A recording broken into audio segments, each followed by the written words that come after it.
So today we're going to talk about cultural intersectionality. If you guys have been following the series this far, you'll know that the last 2 episodes were about food and language. I thought it fit to make this video because throughout my study abroad experience, I made a few observations. There are so many similarities between Tree and Igbo, and I thought it was so interesting because personally, and you can laugh at me if you want, I thought Sakode was Igbo.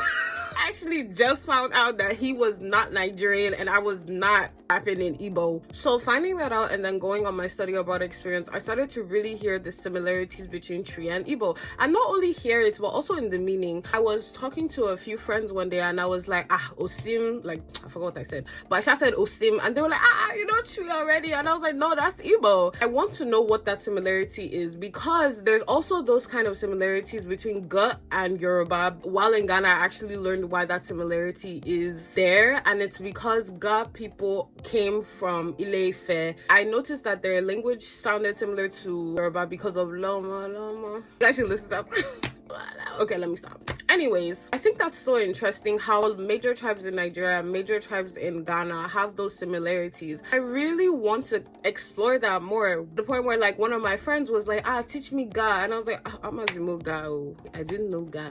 She was like, oh, but I heard in Nigeria they speak Ga, and I was like, no, they speak Yoruba. And that's so interesting that that thing is there and people know about it, and I just found out about it. I like learning things and I thought that was really interesting. And on the topic of food, I would say that obviously I feel like this is something that we would know. A lot of West African countries have similar meals. For example, in Ghana they have Hausa Koko, that is akamu or pap. And Hausa people are found in multiple nations, so that makes sense. A lot of the soups in Ghana were light soups like water, whereas in Nigeria we have thick soups. So that was it was a kind of, well, let me not lie, I wasn't eating soup every day because I personally prefer thick soups. That could also be because I grew up like that, like, you know, that's all I've been eating. If I was Ghanaian and all I ate was light soups, then it would make sense, right? I want to end my video by saying this. I met a basketball player, pretty cool. His name is Richard. He's in the NBA, just know that.